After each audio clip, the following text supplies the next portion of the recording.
Good morning to you and welcome to another episode of Leon County Today with Sheriff Walt McNeil. I'm Shonda Knight here with Sheriff. And Sheriff, we've got a really serious subject here today. Well, definitely, and it's a subject that we need to talk about and talk about more often in terms of its impact in our community. You know, I look at our crime stats quite often, and one of the things that jumps out at me, obviously people focus on the murders and the break-ins, and rightly so. Right. But the assaults, the sexual batteries are something that we really have got to grapple with, and it's going to require our citizens working with us to a degree. And I hope that our experts here today will shed some light on what our citizens can do in helping us drive this crime down. It's so insidious that it impacts in so many different ways that sometimes we don't even think about. Right. For example, the cost of one rape victim is about $120,000. That's impacts that impact in terms of arrests that are made, the criminal justice process is involved, and then the welfare of the victim themselves and hospital costs and those kind of things. And certainly we need to work to bring an end to, as much as we can, to those sexual batteries that occur in Leon County. Yeah, it really is a serious issue. And our guest today, we actually have one of our detectives who've worked these type of cases for years, and also one of our victim advocates. And, you know, there's been a lot of conversation in our community about human trafficking and sexual assaults as it relates to that arena. But, you know, a lot of these cases, the victim knows their perpetrator. And that's, I think, really just a sad situation. It is, and in those cases, you might think about the trauma that's associated with it. Can you imagine the trauma associated with being victimized by somebody you're going to interact with on a regular basis? Right. And to carry that around with you, it has a psychological impact, and sometimes those psychological impact, particularly when there are kids that are sexually assaulted, manifest in so many harmful ways in our community. So I'm really excited about this conversation, and excited about the outcomes that we hope to see again here in our community. Absolutely. As you mentioned, it can be a vicious cycle, and we're going to really dig deep into this topic today. So everyone, be sure to stick around. Coming up next, we are going to dig deeper into the issue of sexual violence and also have information on how victims can receive help. But first, let's check in with Deputy McMillan with your Crime Tip Tuesday. Hello everyone, this is Deputy Shade McMillan, your Public Information Officer for the Leon County Sheriff's Office, and here's today's Crime Tip Tuesday. Spring break is in full swing this week for students. Here are some tips to keep our children safe during this time. Have your children check in with you during the day.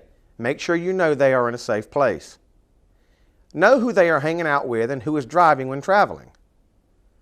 Let neighbors know when children will be home alone to watch for suspicious activity. Make sure your child knows how to contact you in any emergency. Have a great week and have a safe one. I'm Andrew Saul, Commissioner of Social Security. Beware of telephone scammers pretending to be government employees. Real Social Security employees will never threaten you. Callers threatening you with arrest or other legal action and demanding money are not from us. If you receive a call like this, hang up, do not provide them with any form of payment or information. Report the call at oig.ssa.gov.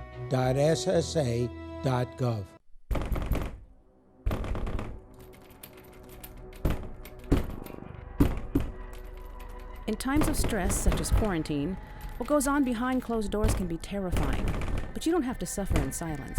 Help is here. Love is not controlling. Love is not frightening. And love is not violent. Love is respect. If you need assistance or just want to talk, we are here. Contact the Domestic Abuse Hotline at 800-500-1119 to speak to someone in your area. For more information, visit thedvcc.org. In every family, small conversations can make a big impact. I grew up on tour with my parents. Kind of different, but we bonded over music and we talked. Honest conversations, like when my dad shared his experiences as an alcoholic. Your honesty gave me a sense of integrity that I wanted in my own life. And I wanted you to know, from someone who's been in recovery more than 30 years now, that hard work is what creates success, not alcohol or other drugs, in whatever you do. Talk, they hear you. Joining me now is Deputy Bernie Hernandez. Deputy Hernandez is a 10-year LCSO veteran. 2 of those years were spent investigating sex crimes. Deputy Hernandez, what should our viewers know about the prevalence of sex crimes?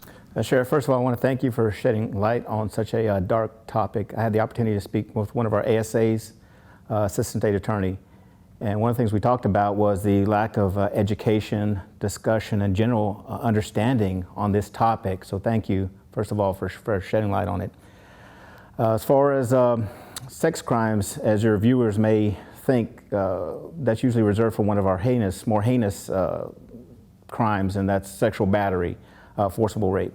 But many people don't understand that sex crimes also encompasses fondling of younger children, transmission of illicit images through the internet, and also including human trafficking. So when we think of sex crimes, it is a very broad category.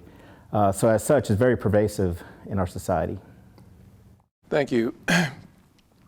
Detective, the prevalence of sex crime and victims, how often do the victims actually know the perpetrator?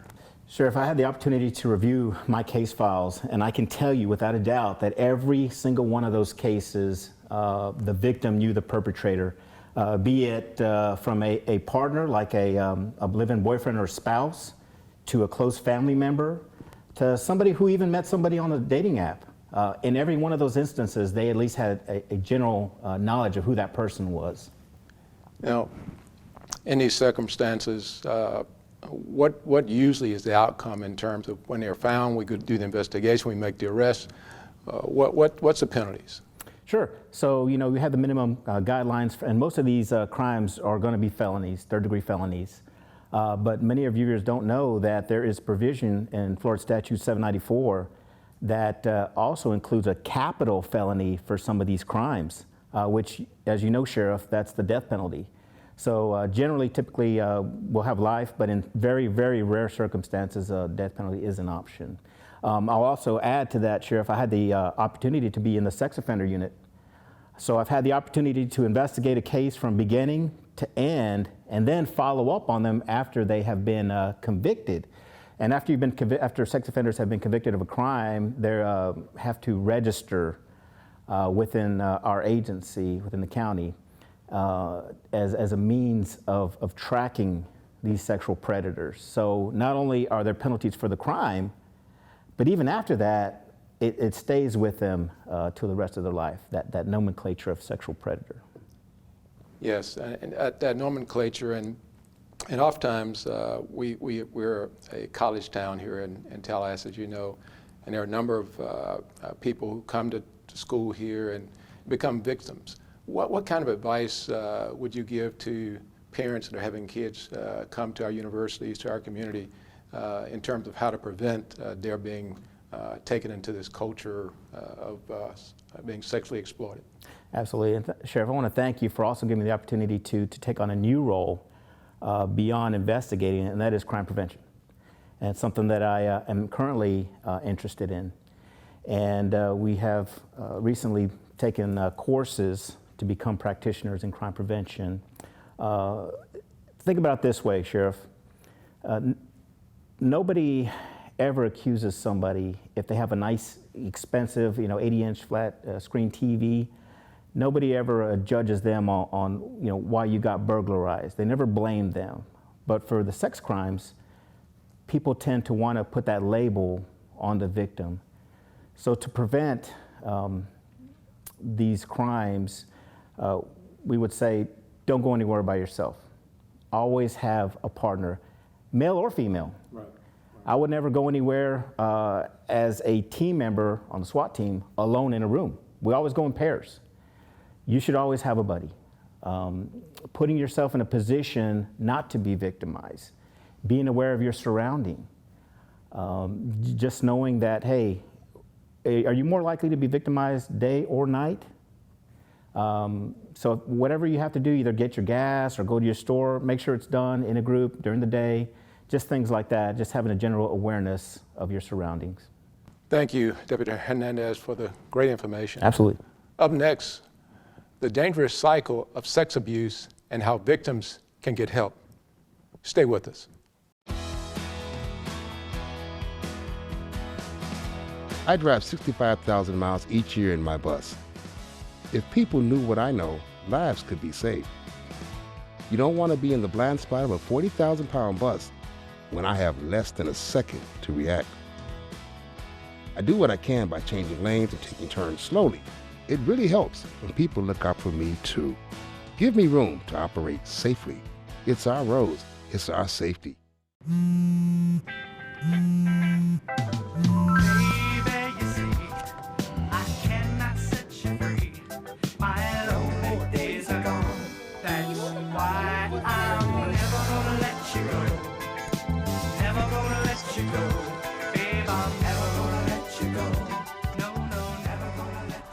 Here you go.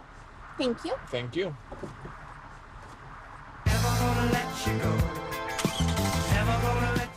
Some things in your medicine cabinet are more dangerous than others.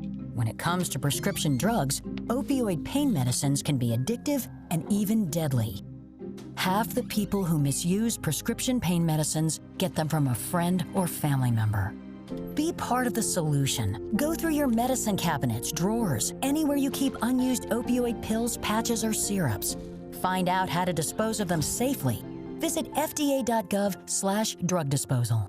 We're back with LCSO victim advocate Melissa Musgrove, talking about sexual violence and help for victims. Melissa, you respond to scenes to assist victims who have faced this trauma. How detrimental can that trauma be? Sheriff, the traumas of sexual violence are both immediate and long-term. Aside from the physical experience, the survivor's mental health and overall emotional well-being are very much impacted by this traumatic experience. Many survivors experience post-traumatic stress disorder, and with that can come a lot of anxiety, depression, and other challenges. We've talked a lot about how victims and abusers most commonly know each other, may be related or in an intimate partnership, and when something like this occurs, that can cause a major disruption in a family unit, and that can lead to a lot of stress as well. Yeah, it's interesting. Yeah. The other part of that, in terms of families, that I find so disheartening is that in many instances, the person who's abused then turns out to be an abuser themselves. Can you talk about that?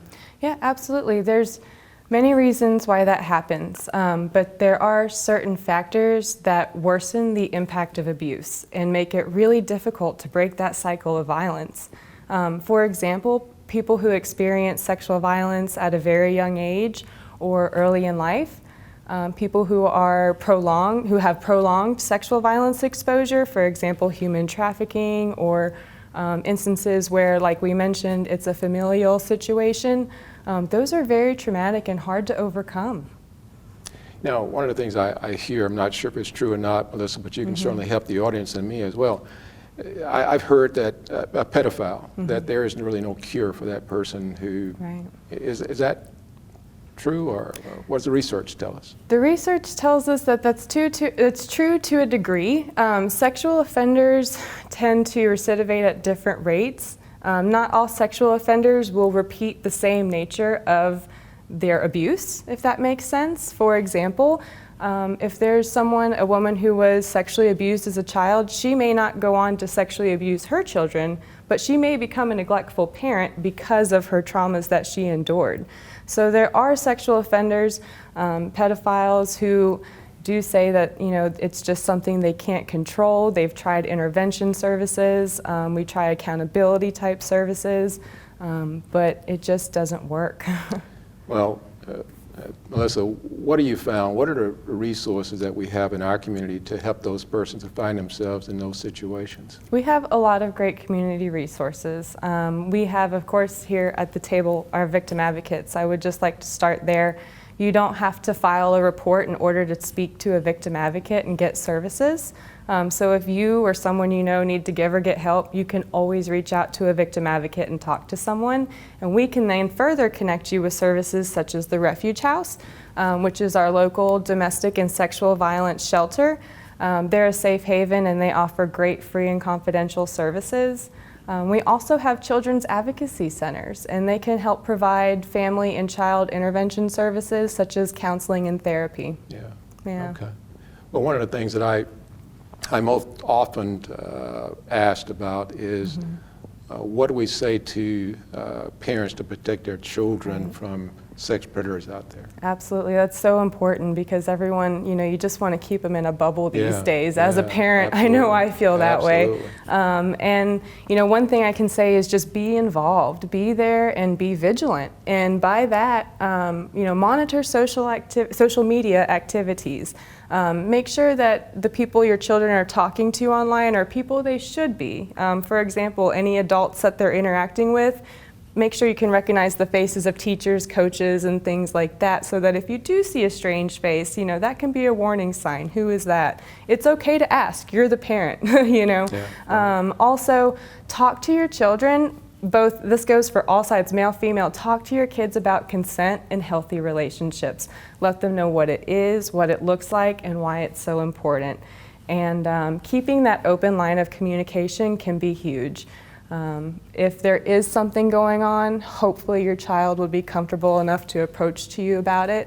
And if they're not, because this is a very delicate subject, Very much so, absolutely. Yeah, very fragile. There are a few warning signs that you can look out for. As a parent, you know your kid better than they Yes, know themselves. So if you're noticing changes in behavior, mood swings, if they're becoming withdrawn, if they're not wanting to go play at someone's house anymore or go to a family member's house anymore for some reason. All clues. Yeah, those are signs that you're going to want to notice and address. Yeah. Yeah. Well, thank you, Melissa. Just ahead, we continue our Women's History Month series, going behind the scenes of the Real-Time Crime Center. Stay tuned. Here's to the things that can keep us safe. Those we use all the time with hardly a thought. Those that are silently standing by to save our lives. And now, those that we carry with us everywhere we go. Many mobile devices will now bring you wireless emergency alerts, real-time information directly from local sources you know and trust. With the unique sound and vibration, you'll be in the know, wherever you are. Before you throw away those unused medicines, those pills for your back pain or migraines, just think for a minute. When you throw them in the trash, they can become lethal in the wrong hands. There are better ways to dispose of your unused meds. There are lots of police stations, local pharmacies, and hospitals that are approved to take in unused meds and dispose of them safely, so they don't end up in the wrong hands. Our hands. To find a medicine disposal site near you, visit www.safe.pharmacy. I'm Andrew Saul, Commissioner of Social Security. Beware of telephone scammers pretending to be government employees. Real Social Security employees will never threaten you. Callers threatening you with arrest or other legal action and demanding money are not from us. If you receive a call like this, hang up, do not provide them with any form of payment or information. Report the call at oig.ssa.gov. My name is Chelsea Grant, and I'm the Intelligence Manager in our Criminal Intelligence and Analysis Unit. The unit is kind of broken up in a couple different parts. First, we have our criminal intelligence, which is our crime analysis, which we have a supervisor and a part-time person, and then we have one more position we're hiring for. And then that side of the house, they mainly look at patterns, trends, putting dots on maps, pretty much. And then we have our intel side, which is also there, and they're helping, assisting with investigations. They're helping with the detectives and identifying suspects or subjects or vehicles. And then on the other side, we have our Real-Time Crime Center, which is mainly works with patrol or anyone else out on calls. They monitor all calls for service.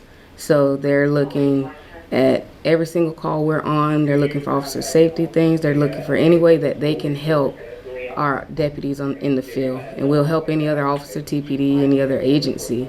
We like to describe that as kind of like an ER. What can we do right now for you? And then once our deputies hand it over to CIB, then it goes back over to our intelligence side. So every day their job pretty much changes every day. It could be anything from just looking for suspects, assisting detectives in identifying suspects, identifying suspect vehicles, coordinating with other agencies, communicating, making sure we're sharing information with our counterparts, TPD or any other agency in this area. We're not tapping into your social medias. We're not tapping into cameras. No, we're looking through open source.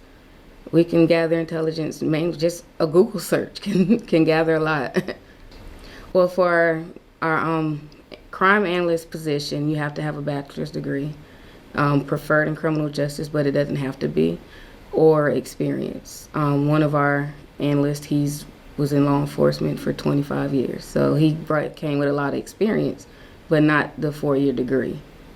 To get the Crime Analyst 2 position, you have to go through the Florida Department of Law Enforcement's Analyst Academy, which is a 6-week academy, and it's stretched out for 6 months, so you do 1 week a month.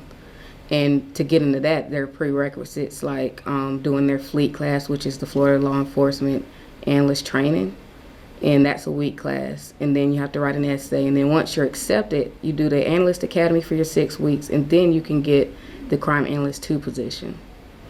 My current position, I'm the intelligence manager, so I supervise our intel unit, the crime analysis part, and the real-time crime center. Right now I'm doing a lot more with crime analysis, looking at trends and dots on maps, type stuff like that. We're involved a lot, which is nice because going around the different trainings, we meet a lot of other analysts, of course, and many of the analysts, they'll tell us how at their agency they're not really accepted, or their opinion isn't really valued. And whereas here, I mean, the sheriff, he wants us to have a seat at the table. He wants us to give him, hey, what's going on right now? What are the trends? What are we looking at? So we can deploy our resources how we need to. And even with CIB, if they're doing investigations, we're fully involved. They ask for our opinions on things. They ask for help, identifying, and anything we can do to help, we're always right there.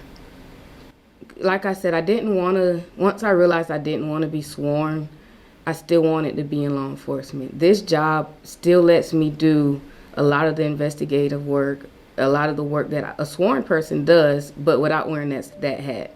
So it's just fulfilling to work a case through with a detective and then just seeing the end results.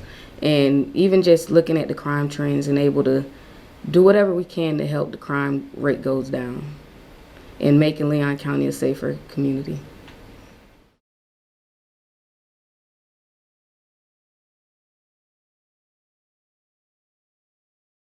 Why? Why do we ignore the things that give us pause, that seem out of place, that don't feel right? The answer to why defines who we are. So if you see something, why do you say something? I see safe for my friends. For my community. For my family. For each other. Because all of this matters. We all have something worth protecting. So why do you see safe? Report suspicious activity to local authorities. If you see something, say something.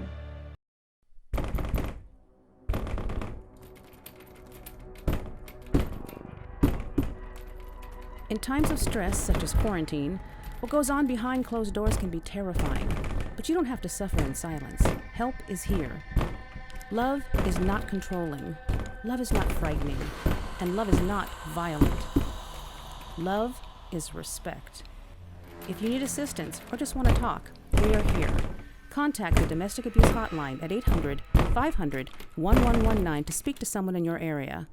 For more information, visit thedvcc.org. I've been driving a truck for 40 years now. If people knew what I know, lives could be saved. Like that trucks can't stop quickly. It takes my 80,000-pound truck 200 yards to come to a complete stop. So I always do my best to give a lot of cushion. It helps when other drivers realize that and do the same. Please give trucks the space we need so we can all stay safe. It's our roads, it's our safety. Every year, the Salvation Army serves nearly 30 million people in need.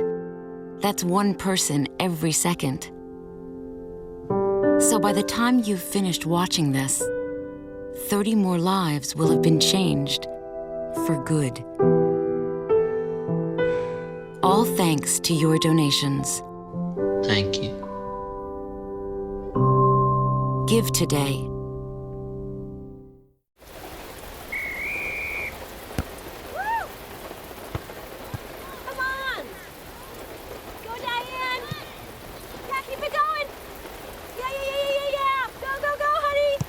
If you love them enough to drive an hour to cheer them on as they get beat 11-0 in the rain, then surely you'll check nhtsa.gov/the-right-seat to make sure they're correctly buckled in the back seat.